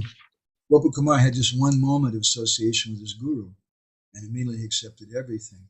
Prabhupada had just a very short association with Srila Bhaktisiddhanta, but he accepted everything. So we have to understand what is Shravana Adhikar, what is the qualification to hear. And as we've commented many times from Ramanujacharya's commentary on the Gita, he says it means pranipat, pariprashna, and seva. Those three qualities have to be there. And in a genuine way, we have to pranipat, we have to submit ourselves to that person. It's not just a light thing. I go to the Bhagavatam class and I hear, and today Jai Gaur is giving class, and tomorrow it's Brinda Sundari, it's this one or that one, and I just hear the class, and maybe I take some notes, and it was entertaining, it was this or that. It's not a casual thing, but it has to be something active. So pranipat, I have to find that person. Jiva Goswami explains this in Bhakti Sandarbha, that I have to find someone that I have faith in.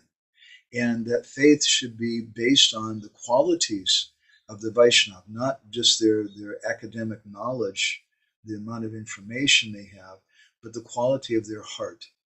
And I want to have those same kind of qualities. So pranipat, I want to find that person. And I may hear from so many different people, but after some time, I think this person, I really want to hear from this person more. And then pariprashna and seva. I want to inquire in an honest way.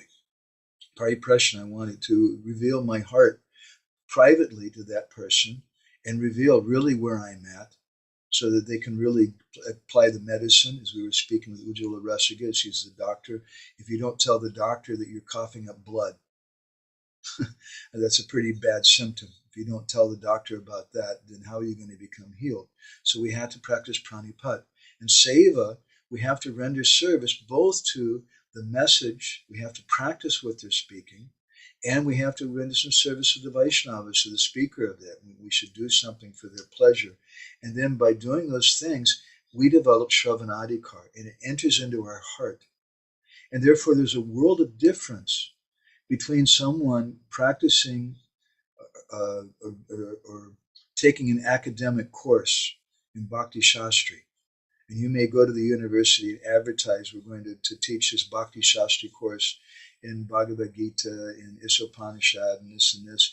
And some of the students may take that course and they may learn it better than Jai Gaur or whoever. They may learn all the information, memorize all the shlokas, but they don't give up their bad habits and they don't become devotees because they're not really hearing. Shinlidena Shinakana. They're hearing, but they're not hearing. And so we're also hearing, but we're not hearing. That hearing means we have to practice Shravana Adhikar. And it's difficult in today's society, in our community, because so many people are coming and saying they're bogus and don't hear from those people. They're not bona fide, this and that. And we're constantly getting this message, don't listen to the authorities. They're not really authorities. But how do we reconcile all those things? Who's really an authority, who's not? Well, first of all, that's up to us. We have to prescribe free will to everyone. And all we can do is educate people about the symptoms of a sadhu and how they should advocate in a chaste way the solutions that our acharyas have given. But then it's up to you to make your decision, who you're going to hear from and who you don't. And we have no business to either an institutional way promote that my guru is the best. I'm our guru, Jagat Guru. You should go to him. He's one of the bona fide gurus. We have no business doing that. Nor do we have business doing the opposite of that, which is even more violent, which is saying they're all bogus. I know, because I'm transcendental. Indirectly, we're implying. I know they're all bogus. And that's a terrible kind of violence. They're both bad. And just one is the flip side of the coin of the other. They're both based on institutional considerations. Is that helpful, Prabhuji? Yes, Prabhu. Thank you. I appreciate it. Hare Krishna.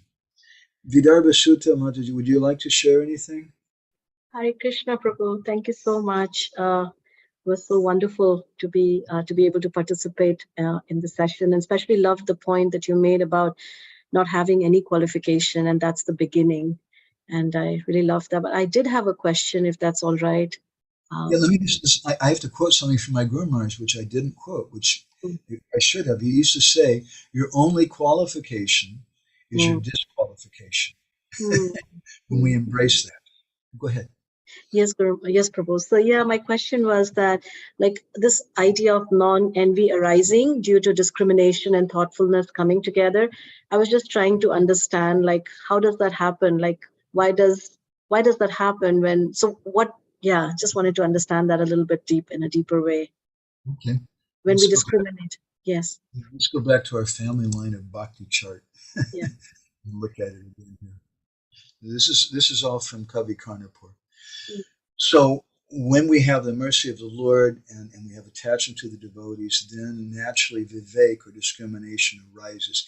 That comes from the mercy of the Lord. Without that mercy of the Lord, without attachment to the Lord's devotees, we don't know how to discriminate. We just discriminate on the basis of our senses. I like pizza, I don't like chapatis or something. And that vivek has to be the sister of bhakti. In other words, bhakti has to be very, very close with vivek. And so then when we have that discrimination and we go a little further and we become thoughtful, introspective, mati, then comes a daughter of those two qualities. Vivek and mati gives birth to anasuya, or non-enviousness. And that means, although someone may say, well, non-enviousness is a quality that someone should have long before bhagavad-anugraha, getting the mercy of the Lord, or being attached to the Lord's devotees, or having. But in this case, it's not speaking about just some intellectual adjustment or political attitude that I'm non-envious, I'm what do you call it, an independent in America. I'm with the Democratic Party or the Republican Party. I'm an independent. And that's just artificial. But this anasuya here means genuine non-envy, because I've discriminated on the basis of bhakti, and I've thought about it in a very, very deep way, that anasuya, that non-envy comes from bhakti also, that I understand that anybody who practices bhakti, they're making advancement, and I see the bhakti that they're practicing. I don't see the bad qualities that they have. And in vivek, I have this discrimination. If I do see some bad qualities, then with mati, with thoughtfulness, I see that that's not really, that those bad qualities are not stuck to the soul of that jiva-atma. Just some covering there. And I don't envy them. I don't hate Mr. Putin. I don't, even if he killed some of my family members, I don't hate a rapist. I don't hate this person or that person. I'm not envious, because I see with my discrimination and thoughtfulness that those bad qualities I see don't belong to them. And then I can get married to samabhav, and to being equal to everyone. And then will come being natural in these qualities and having some purity. And then we can have real friendship. Is that helpful? Oh my goodness, Prabhu. This was such a light bulb moment. So wonderful. Thank you. I was trying to see the connection, but yeah, this really made sense. Thank you so much. I like this so much. I have to warn you, we're going to be doing a seminar in, I always forget the name of the place. Krishna is not here to tell me. She's in the next room right now. We'll be going to Serbia. And in the Serbia camp, actually not probably in Serbia, but probably in later on in Lithuania, the Baltic Summer Festival. I'm thinking to speak about cultivating Madhyam community. And this is something I want to speak about, because we want to have friendship. But what does it mean to have friendship? It means that you bake some cookies. So you take him next door and you give Jaigor some cookies. You like that. Right? Jaigor likes cookies. And so then if you take something to Siddha Hari Prabhu, you just mash up some bean sprouts and let them sit in the sun for a little while so they become natural cookies, and you don't put any sugar on them. And you take those to him. Those are his sweets. So someone may say that's friendship, but that's not friendship. That's mundane friendship. And real friendship is natural and is pure. And it has all these other previous qualities within it. And if it doesn't have all these other previous qualities, it's not real friendship. Okay? Thank you. Thank you so much. It's so nice to have you taking part in this Sunday. Natalia, would you like to share anything today? Are you alive? See you. Hare Krishna. Thank you very much. It was very so many things useful to listen. But I was thinking that really sometimes it is needed to believe purely in holy name and keha. Sometimes Krishna wants to take shelter in relieving our heart to seniors, and then I know this feeling when I see my something some anarthas which I cannot do anything with them, but at the moment I tell it to a spiritual person, to spiritual master, senior authority, it is just like my consciousness is just totally different. It is like it, and this person says, no, it is not you. It is, or you should do something, or it is just a miracle how it purifies and relieves. And sometimes I should remember that Krishna and holy name are not like he is not a chimney sweeper. and We should tell us that the holy name is not just a toilet brush. yes, and we should do something with own endeavors. But this service mood is something which unifies, solidifying everything. Like we should, it should be everything done for the pleasure of Krishna, of Gurudev, and if we do it in service mood, if we focus on service, then everything else is just comes like naturally.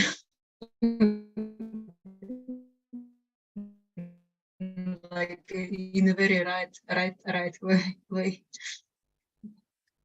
Something. So this thoughts I have. That is really sometimes this and sometimes that, and yes, and we go this way, and sometimes a little bit left, sometimes a little bit right, but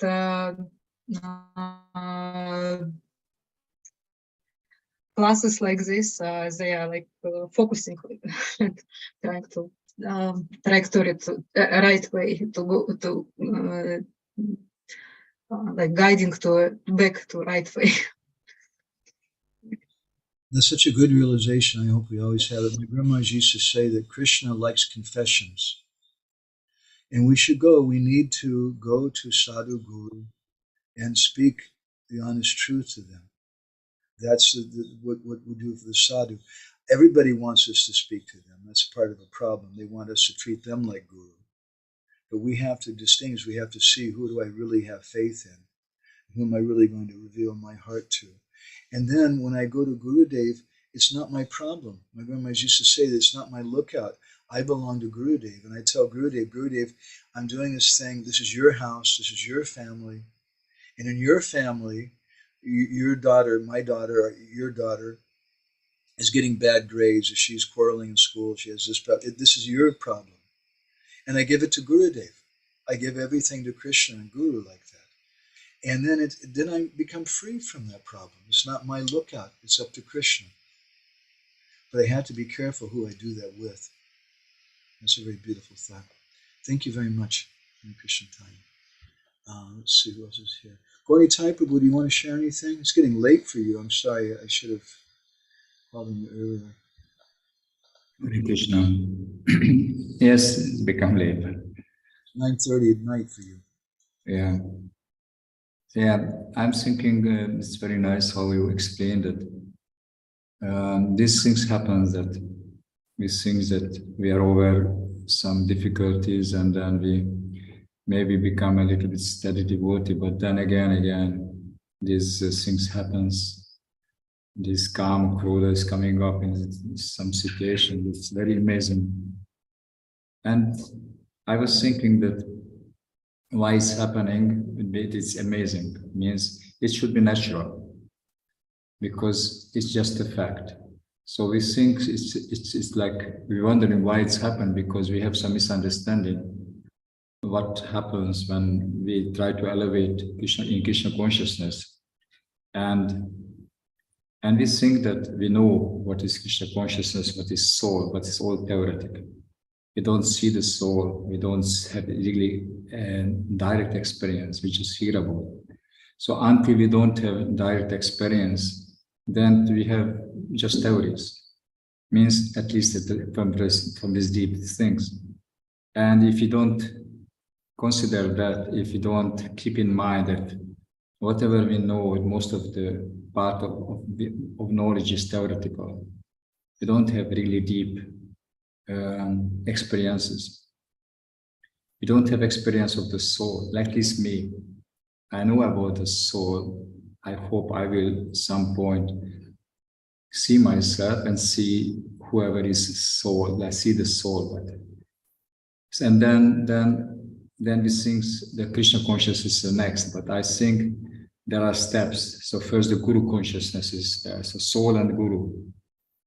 And then the next step could be Guru, Soul, Guru, and Gauranga. And then Soul, Guru, Gauranga, and then Krishna, all together.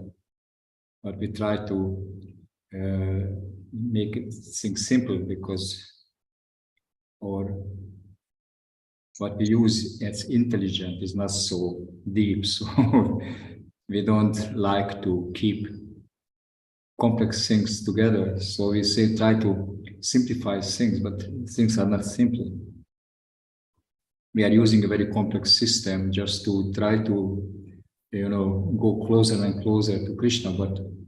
But one point is when we are close to Krishna, when we are in Krishna, and all the other things is just without Krishna. So in one sense, it's just one step, but we see that one step like a long journey, long path.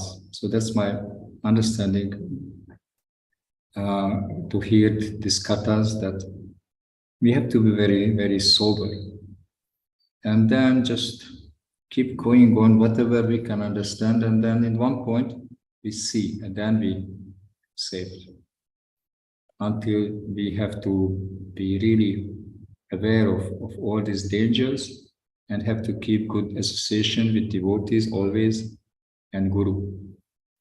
Keep the Guru like a soul, life as soul. Somehow you have to learn that. Maybe the institute is not making it easy because Gurus are very busy, but still, that's the point. We have to find a way how the Guru become our personal friend. So that's my understanding. And you are very fortunate. Your Guru Maharajas give so much opportunity to be close, to be personally present. It's only with him for a few years, Prabhu, from 93 to 96. Still his style, he allowed it. If someone wanted to be with him, he was there. So it's so beautiful. So some people do opportunities. I was just thinking when you're saying this thing that Prabhupada is our sadhu vaidya. He's our doctor. And what does it mean to be a follower of Prabhupada? We have to follow his instructions. And if we don't take the medicine that he gave in our sadhana, in our japa, in our association, and reading the books and things, then we can't expect to get the proper result. Yeah. Thank you, Prabhuji. Jai Gaur, do you want to share anything? You're in New York City now, huh? New York. Yes, Prabhu. New York. Externally hell, but internally it's pure ecstasy. Ashram there right now? Yeah, I'm in a devotee's office who's not here right now. So there's like unlimited rooms in the Brooklyn Temple. So Natabar got me in here for the class. Thank you, Prabhu. I'm just feeling like continually grateful for your classes on Prema-bhakti-candrika, and kind of focusing on just taking shelter of bhakti is all you have to do. Like I was hearing a class from Gurudev the other day, and he was saying that the nature of this material platform is that people are accepting shelter is not shelter, and not shelter is shelter, pleasure is suffering, suffering is pleasure, etc. And you know, you were saying that taking shelter of the fact that bhakti is all I have to do. I was thinking that's actually a very relieving situation. Really, it's relieving to understand that, but it might sometimes be seen as the opposite, like a cause of anxiety by some people. But it's very fortunate to feel relief from that statement. Some see it as a cop-out. And why do they see it as a cop-out? Because sometimes people have used it as a cop-out. We've had devotees who are not really genuinely, deeply practicing bhakti. They say, well, Prabhu, anyway, just chant Hare Krishna and do this and that. But what is the quality of their chanting Hare Krishna? In their mind, they're thinking of this and that. And after a few months or a few years, they end up going away. So they're not really chanting Hare Krishna. Chanting Hare Krishna is a solution. But if we're not accepting that properly, then maybe we do need some management. Maybe we do need to reform some of the cheaters and drive some of them out and do this and that. But we should always understand it's not going to solve the problem, separate from the holy name. If we don't keep the holy name in the center of everything, then the so-called reform that we have and revolutions that we have, it just ends up becoming the same old problem. Okay, so I want to stop there. I have to give a class early tomorrow morning on Lord Nrsimhadev, and I'm not really prepared for that. We're going to do a slideshow. I have to prepare something for that here in Debrecen. Okay, thank you all so much. It's nice to see everybody. Just a word for everybody here. On Sunday, we're not going to be able to do our session. Some of those of you who take part in it, because we're going to be in New Budgetdam. We're probably in a car actually on the way back to Debrecen at the time we normally have our session, so we won't be able to do it. Time for our class on the Sringadev will be, well, okay, here, it'll be a European time. I think they said 7:30 in the morning. Krishna Kun, did you hear that? That's what he wrote. But usually it's 6:30 in the morning. 6:30. 6:30 European time, which I think is like midnight or something crazy for you there, something like that.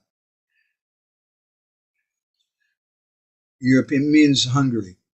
You can just look up time in Hungary. It won't be hard for you to figure out. Okay, thank you all so much. And I'll put a link to this also, and a link tomorrow for tomorrow's kata also. Others. Yeah, CET, 6:30 a.m. Yeah, CET. That's Central European time. That's I think that's about midnight or something, or 1 or 2 in the morning or something. Yeah, so where you're at. Okay. Srila Prabhupada ki jai. It's 12:30 at night. Samabhita Bhakti.